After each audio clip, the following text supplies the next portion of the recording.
Radio Publique Africaine.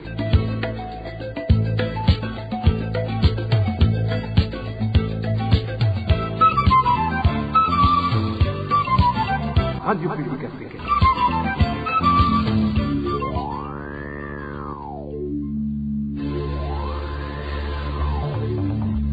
C'est le moment de suivre le journal parlé en français.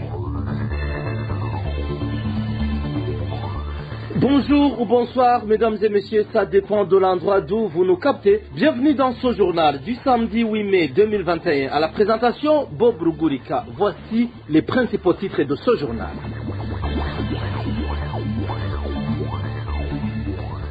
Le Conseil de paix et de sécurité de l'Union africaine plaide pour la levée des sanctions contre le Burundi, une démarche dangereuse et irresponsable car la situation du Burundi reste préoccupante, c'est du moins l'avis d'un observateur international qui suit de près la situation du Burundi. 300 familles sont sans abri en commune Mabaye, nous sommes en province de Cibitoke, suite aux destructions méchantes de leurs habitations, l'administrateur communal accusé d'avoir commandité ces destructions méchantes. Et puis plus de 500 millions de francs burundais auraient été détournés dans les établissements scolaires en mairie de Bujumbura. Et dans la deuxième partie de ce journal, notre collègue Joséphine John Tsenhunzimana nous fera voyager dans l'espace médiatique burundais pour constater l'état de la situation de la liberté de la presse.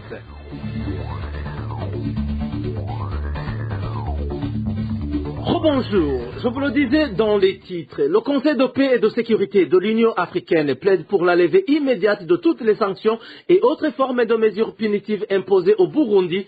Ce Conseil estime que des progrès significatifs ont été enregistrés dans le domaine de la situation politique et sécuritaire au Burundi. Le point avec Elsie Mugisha. Le Conseil de paix et de sécurité de l'Union africaine note avec gratitude le soutien financier, technique et matériel au gouvernement du Burundi apporté par des membres de la communauté internationale. C'est du moins ce que l'on peut lire dans le communiqué concluant la 993e réunion du Conseil de paix et de sécurité de l'Union africaine sur la mission des observateurs des droits de l'homme et des experts militaires de l'Union africaine au Burundi. Par conséquent, continue ce communiqué sorti ce vendredi 7 mai, le Conseil de paix et de sécurité de l'Union africaine encourage les autres membres de la communauté internationale qui ne l'ont pas encore fait de lever immédiatement toutes les sanctions et autres formes de mesures punitives imposées au Burundi sans plus tarder. Le Conseil de paix et de sécurité de l'Union africaine considère que cela pourrait créer des conditions propices à un redressement et à une stabilisation socio-économique durable. Tenue le 27 avril dernier, la réunion du Conseil de paix et de sécurité de l'Union africaine sur la mission des observateurs des droits de l'homme et des experts militaires de l'Union africaine au Burundi s'est félicité de ce qu'il qualifie de progrès significatifs enregistrés dans la situation politique et sécuritaire au Burundi depuis le début de la crise en 2015. Le Conseil apprécie également, selon le communiqué, l'amélioration des relations entre le Burundi et ses voisins, ainsi qu'avec l'Union européenne et d'autres partenaires bilatéraux et multilatéraux. Le Conseil de paix et de sécurité de l'Union africaine encourage toutefois les parties prenantes au conflit burundais à préserver les acquis obtenus depuis la transition pacifique et appelle toutes les parties à adopter l'esprit de tolérance politique pour favoriser la cohésion et la réconciliation nationale. Selon toujours le communiqué, le Conseil a tenu à féliciter les observateurs des droits de l'homme et des experts militaires déployés par l'Union africaine pour, estime-t-il, leur sacrifice, leur dévouement et leur engagement à leurs devoirs, et de fixer la fin de leur mandat au 31 de ce mois de mai. Merci à toi, Elsie Mugisha. Et toujours à propos de cette diplomatie, cette position de l'Union africaine est déplorable, réagit le politologue Yves Stéphane. Pour ce spécialiste de la région des Grands Lacs, certes, il y a des avancées par rapport au mandat précédent, mais le nœud du problème qui est la violation des accords d'Arusha persiste.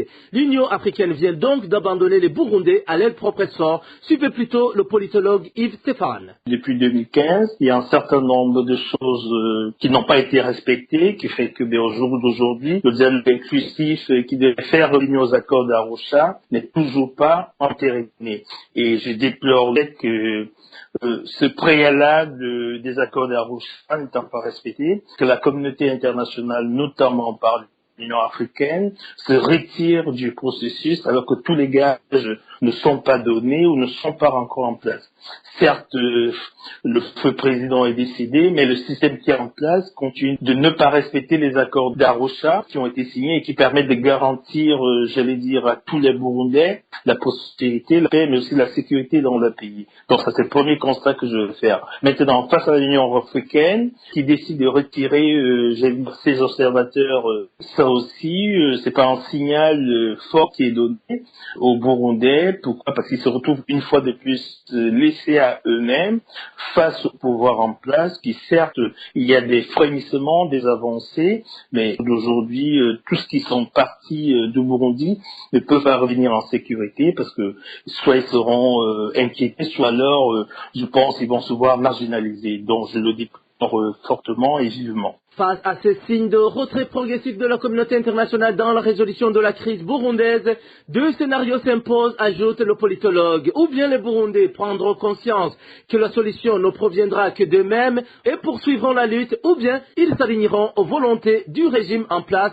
Encore une fois, Yves Stéphane. On s'achemine vers un réel politique dont j'entends ici que la communauté internationale se sent faible, elle a besoin, j'allais dire, d'un acteur stable dans la sous-région et que finalement, le seul scénario que je vois, c'est deux blocs qui vont se regarder parce que là, la voie en cours de réchauffement, de normalisation et de levée des sanctions. Donc ça veut dire que soit l'opposition, aussi bien en exil à l'intérieur, rentre dans l'ombre, patiente, soit alors on continue comme on a toujours fait, de vulgariser, de sensibiliser la société civile, de manière à changer de l'intérieur des choses, en espérant que dans un avenir très proche, je pense, cette minorité qui tient toujours les rênes du pouvoir, de ce système, va finir. Ils ont vu que l'écoute personnelle, l'ancien président, quoi qu'il ait essayé de faire, il n'est pas éternel et tout ce qu'il a mis en place a fini par se fissurer, non seulement par son décès, mais aussi parce que finalement, on peut tromper une partie du peuple tout le temps, mais on ne peut pas tromper tout le peuple burundais tout le temps, en rapprochant soit vers l'avenir, soit alors vers une situation qui est instable. Donc, la question des îles écoute finalement, conscient de travailler, donner espoir aux Burundais des écoute finalement. Le combat est toujours là, peut-être, mais finalement, on doit avancer de manière à ce que la société civile continue les efforts aussi bien à l'intérieur qu'à l'extérieur du Burundi, de mettre la pression sur le gouvernement burundais afin de régulariser la situation qui n'est rien d'autre que ce qu'ils ont signé.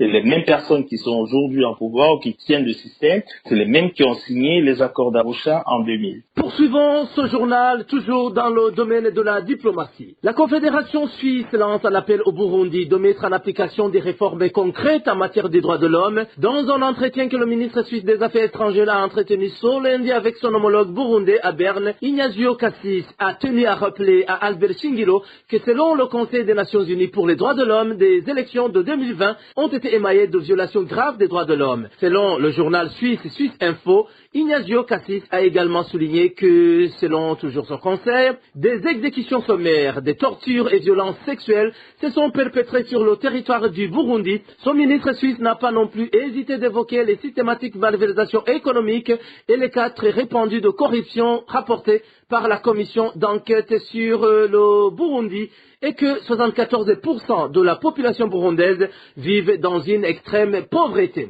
La Confédération suisse rappelle enfin son engagement à long terme au renforcement de la paix et du développement au Burundi en mettant un accent particulier à la promotion des formations professionnelles pour améliorer les domaines en péril, notamment la santé, la bonne gouvernance, la prévention des conflits et la lutte contre les violences faites aux femmes. Une courte pause et nous entamons la page justice de ce journal. Justice à présent. Une famille de la colline Gihanga, commune Rutovo en province de Bururi, demande la libération dans l'heure qui vient de passer près d'un mois sous les verrous. Cette famille indique qu'il est victime du coup monté par le chef de colline, qui est également parenté d'une personne que le détenu a venu d'attraper en train de voler du maïs dans son champ. Le point avec Danny Claire Ilatroumva. Eric Nhedimana est celui qui vient de passer 10 jours dans la prison de Bururi après son séjour au cachot de la commune Lutovu pendant 15 jours. Selon les informations que nous détenons des proches de la famille, Eric Nhedimana avait été arrêté le 14 avril après avoir attrapé un des membres de la famille du chef de colline Gihanga en train de voler dans leur champ de maïs. Cet habitat de la colline Gihanga témoigne. Eric est victime d'avoir attrapé un certain Bernard de cette même colline Gihanga en train de voler du maïs dans le champ. C'était le soir entre 20h et 21h.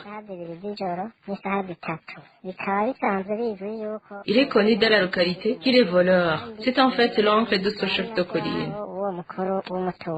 La famille d'Eric Nhedimana dénonce l'injustice que lui fait subir le chef de colline Gihanga, Ngendakumana Silver, qui est aussi le neveu de celui qui a été attrapé en flagrant délit de vol. Les habitants de cette colline sont étonnés par l'attitude du chef de colline de couvrir le voleur en accusant la victime d'avoir tendu une embuscade à Bernard le voleur. Pourtant, les articles volés sont chez le chef de secteur. La famille de la victime demande aux autorités judiciaires en province Bururi de relâcher le leur car, selon elle, n'a rien fait de mal. Nous avons essayé de joindre l'accusé, le chef de colline Gihanga, Ngendakumana Silver, ainsi que l'administrateur de Lutovu, José Ndaikeza, mais sans succès. Et toujours à propos de cette injustice, il y a quelques jours, le président de la République, Évariste Ndayishimiye, avait demandé qu'il n'y ait plus de personnes qui soient incarcérées injustement ni détenues sans dossier. C'était le 26 avril, jour de libération des détenus graciés. Pointant le doigt des officiers de la police judiciaire, le président Ndayishimiye avait demandé à leur supérieur hiérarchique de veiller au respect de sa décision. Suivez encore une fois le président Évariste Ndayishimiye. Je voudrais commencer par les officiers de la police judiciaire. Lorsqu'ils arrêtent une personne, ils doivent directement l'enregistrer dans leur registre pour qu'on sache où il est incarcéré, l'objet de son incarcération, le délai de la détention et aussi si elle se comporte bien ou mal dans ce lieu de détention. Comme ça, on saura tout sur la personne et ça nous facilitera de bien traiter son dossier car c'est aberrant de passer des mois et des mois dans le milieu incarcéral alors que tu devrais être libre. Autre chose, j'aimerais toujours faire un clin d'œil à ces OPG qui arrêtent et incarcèrent les gens injustement. Par exemple, deux personnes peuvent avoir des litiges, l'une qui doit de l'argent à l'autre. La personne qu'on doit de l'argent propose au policier d'incarcérer son adversaire pendant les week-ends pour le relâcher le lundi matin, lui expliquant que les week-ends, ses supérieurs ne passeront pas dans les cachots pour la supervision. Sachez que nous sommes au courant de tout ça. Heureusement, je suis ici avec le responsable adjoint de l'inspection de la police. Essayez de passer dans les commissariats les samedis et les dimanches et vous vous en rendrez compte. Je vous demanderai de punir sévèrement les policiers qui incarcèrent les gens arbitrairement. Sinon, nous ne serions pas un gouvernement responsable. Le gouvernement se conforme à la loi pour punir.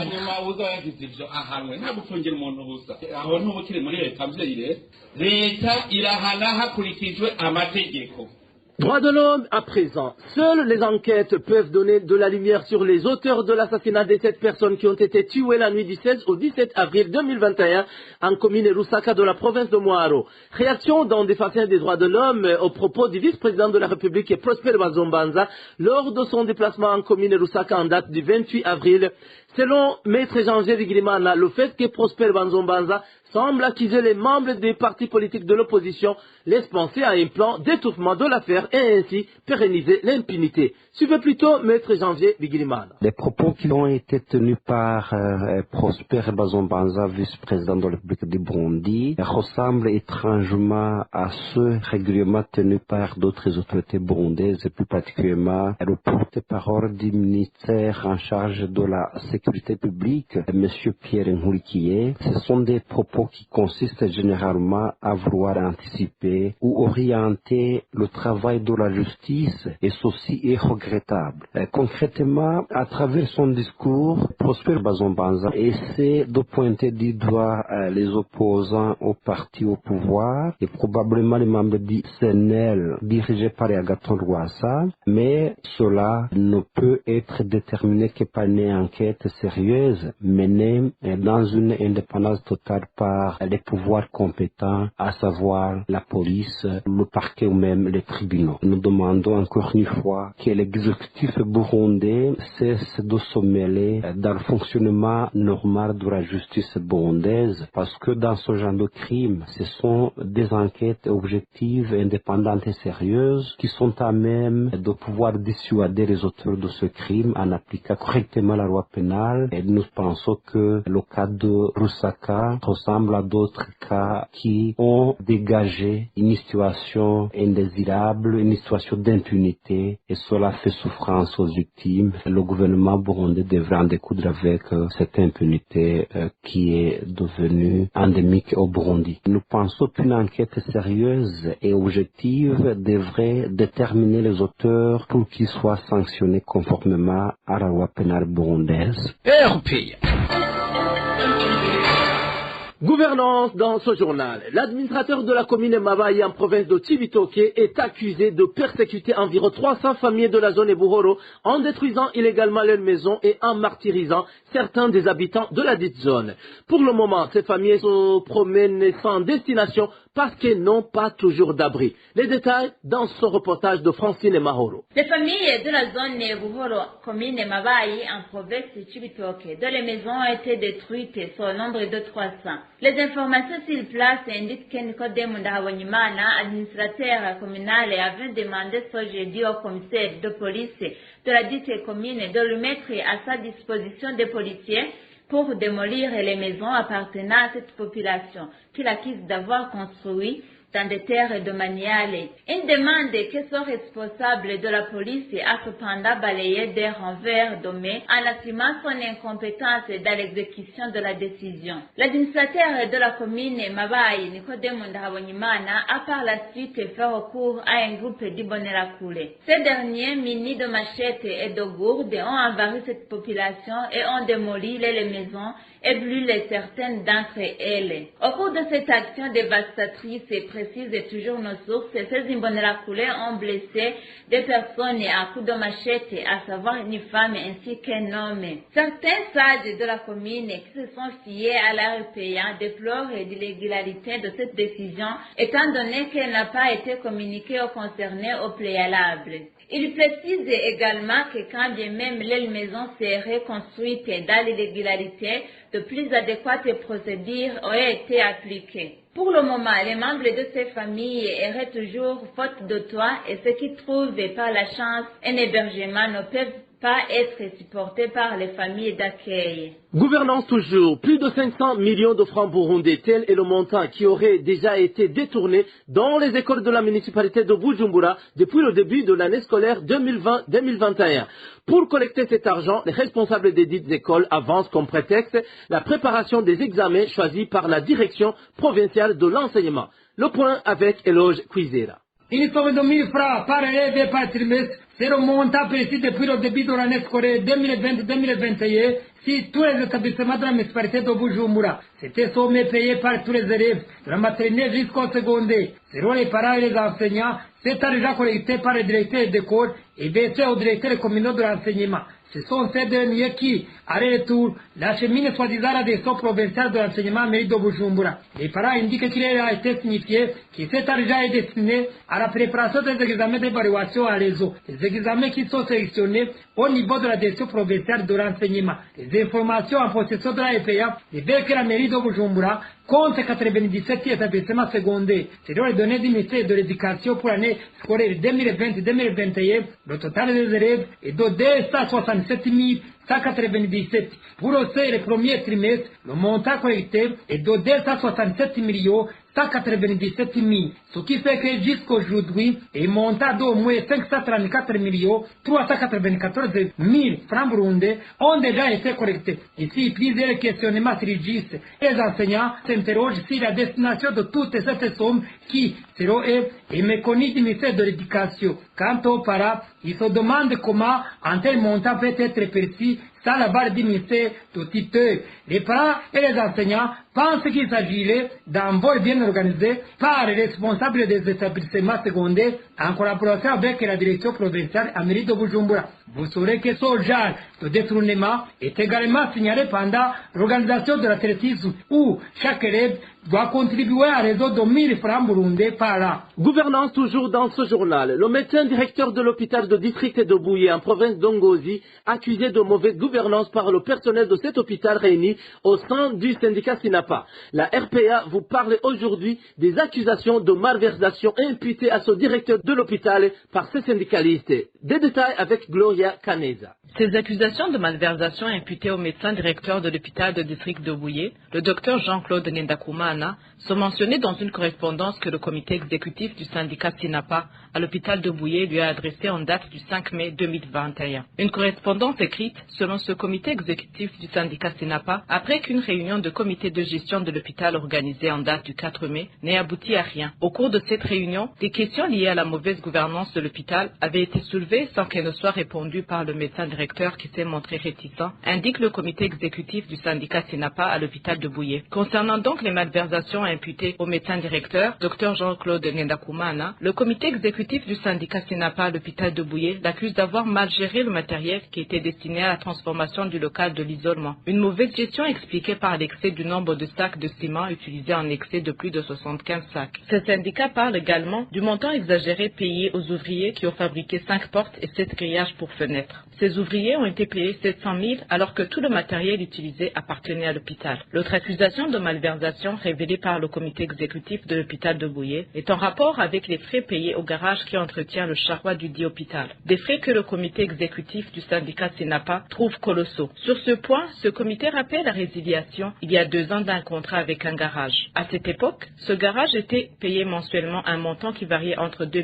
500 000 et 4 millions. Après la résiliation du contrat, le comité exécutif du syndicat SINAPA à l'hôpital de Bouye écrit dans sa lettre qu'une diminution considérable avait été remarquée. Une somme comprise entre 200 000 et 800 000 était payée mensuellement au nouveau garage. Malgré le changement, le médecin directeur a accordé le marché à un autre garage, le 3e. Actuellement, les factures sont à nouveau élevées. L'hôpital de district de Bouye paie entre 2 millions et 4 millions de francs BOU par mois depuis 2 mois. Ce comité exécutif du syndicat SINAPA dénonce également la consommation en carburant. L'hôpital dit consommer 1000 litres par mois. Le comité exécutif du syndicat SINAPA à l'hôpital de Bouye demande donc une réunion avec le directeur pour échanger sur ces questions soulevées. Contacté à ce propos, Dr Jean-Claude Ngendakumana, médecin directeur de l'hôpital de Bouye, nous a répondu que la situation est en train d'être réglée localement par les organes habilités. Le directeur de l'hôpital de district de Bouye a accusé également par ses syndicalistes de favoritisme, un aspect que nous aborderons dans nos éditions ultérieures.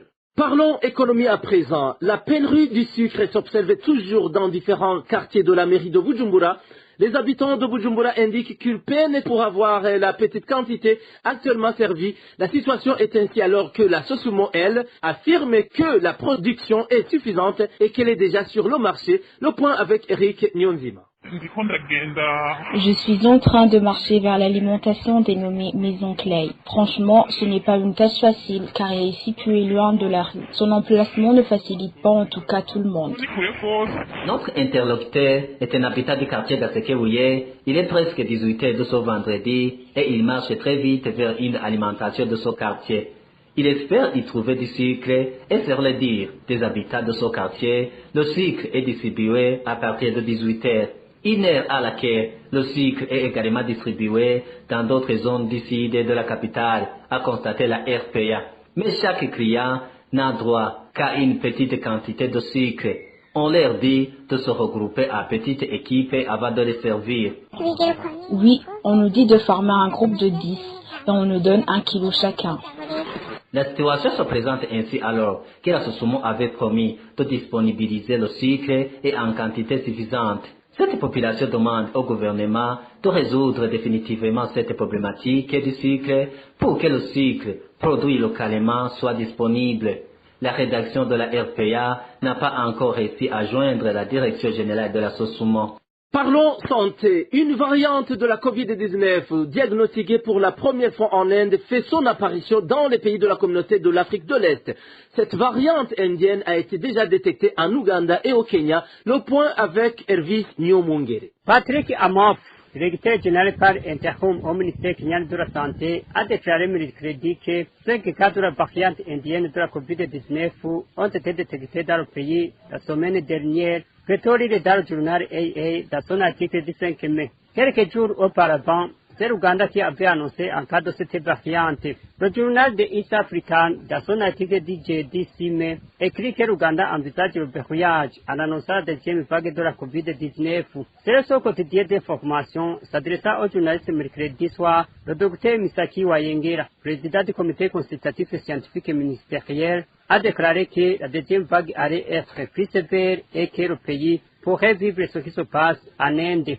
La variante indienne en Ouganda a été également détectée chez un voyageur récemment arrivé d'Inde. Le Kenya, l'Ouganda, la Tanzanie et l'Ouganda ont suspendu les vols vers et en provenance de l'Inde. Il y a environ une semaine, le directeur du Centre africain pour le contrôle et la prévention des maladies avait alerté les Africains qu'ils ne pouvaient pas être indifférents à ce qui se passe en Inde. Dr John Kingasong expliquait que ce qui se passe en Inde pourrait également arriver sur le continent africain. Merci à toi, Hervis Nyomungere. Comme je vous l'avais dit au début de ce journal, c'est la place à la deuxième partie de ce journal avec le magazine Au cœur de la société. Notre collègue Joséphine Johnson-Hunzimana nous fait voyager dans l'espace médiatique burundais. Au cœur de la société. Reporters sans frontières a publié le 20 avril son rapport annuel sur la liberté de la presse dans le monde. Dans ce rapport, qui a porté sur 180 pays à travers les 5 continents, le Burundi a grimpé de 13 places par rapport à l'année passée, passant de la 160e place à la 147e place. Selon RSF, la plus belle progression de l'année au Burundi est due notamment à la libération des 4 journalistes du groupe de presse Iwachu. Cet indicateur suffit à lui seul pour parler de la liberté de la presse au Burundi. Les réponses à cette question, c'est dans ce mini-magazine Au cœur de la société de ce samedi 8 mai 2021. À la présentation, Joséphine Johnson-Uzemana. Bienvenue. Avant d'entrer en profondeur de ce mini-magazine, Aimable Nishimne revient sur différentes places que le Burundi a occupées ces dernières années, selon toujours le classement de Reporters sans frontières. Avec la 147e place au classement mondial actuel, le Burundi n'a toujours pas atteint la place qu'il avait au niveau de la liberté de la presse, juste avant le début effectif de la crise de 2015. L'édition 2015 de RSF, qui concerne l'année 2014, classait le Burundi à la 145e position. Une année plus tard, le Burundi a chuté de 11 places et a été classé 156e au classement mondial de Reporters sans frontières. C'était après l'assassinat du journaliste de la RTNB, Christophe Nkezabahizi, avec sa famille le 13 octobre 2015 et la destruction à l'arme lourde des médias indépendants quelques mois plus tôt. La disparition forcée du journaliste du groupe de presse Iwachu, Jean Bigirimana, en juillet 2016, a également influencé une autre régression de 4 places, classant ainsi le Burundi à la 160e position dans l'édition 2017. Le Burundi a ensuite tourné autour de la 159e et la 160e place jusqu'en 2020, après l'arrestation des journalistes d'Iwachu. Aujourd'hui, ces journalistes ont été graciés par le président de la République après avoir accepté les condamnations leur infligées par la justice burundaise. C'est l'un des facteurs qui ont poussé RSF à classer le Burundi à la 147e position. Le Burundi a ainsi reculé de 57 places depuis la prise du pouvoir du CNDD-FDD, puisqu'en 2005, il occupait la 90e place au classement mondial de la liberté de la presse de Reporters sans frontières.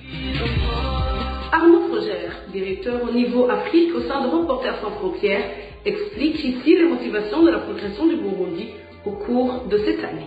il retrouve en fait une position qu'il occupait juste avant le début de la crise burundaise il y a 6 ans maintenant. Et cette progression, elle s'appuie sur des faits qui sont eux-mêmes importants. Il y a d'abord eu la libération et la grâce accordée à 4 journalistes d'Iwachu, puis ça a été suivi quelques jours ou quelques semaines plus tard, au début d'année, par des annonces importantes aussi qui ont été faites à l'endroit des médias qui ont été ou détruits, ou sanctionnés, ou suspendus. Tous ces médias-là n'ont pas encore repris leur activité, mais c'est le cas pour une part d'entre eux, comme Radio Bonesha FM par exemple, et puis le site aussi d'Iwachu qui était censuré. Reste maintenant à savoir si ces premiers signaux encourageants sont la manifestation d'une nouvelle ère pour la presse et les médias burundais, puisque des enjeux et des chantiers qui sont extrêmement importants.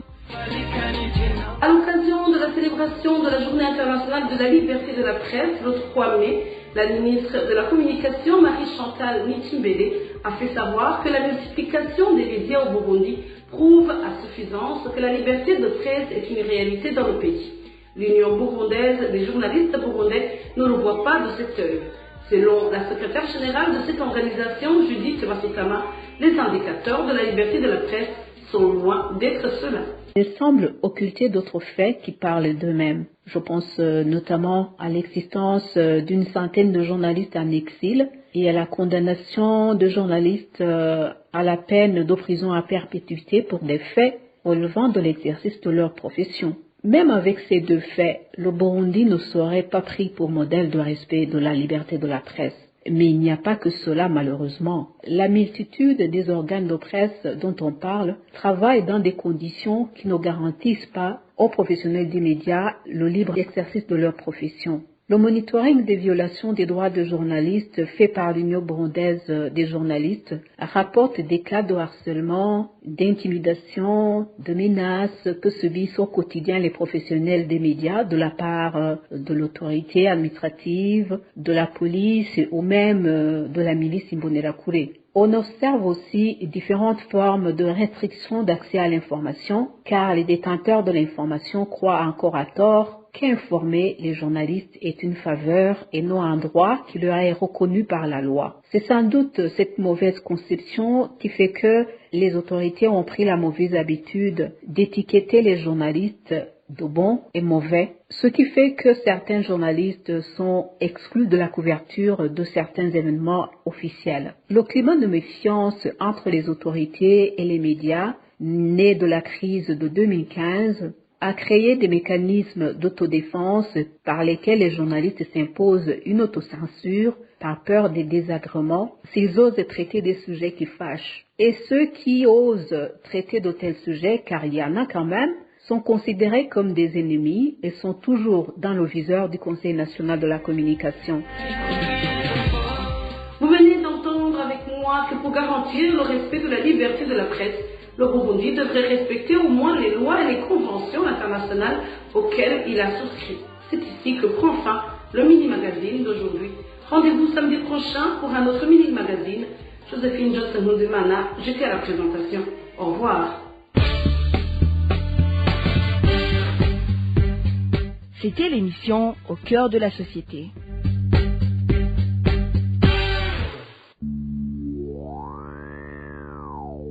Mesdames et messieurs, c'est la fin de ce journal. Bob Rugurika était au micro. C'est un plaisir pour moi de vous tenir compagnie. La RPA souhaite déjà pour ce dimanche une bonne fête à toutes les mères. Prochain rendez-vous demain à la même heure. Et d'ici là, que du bonheur chez vous.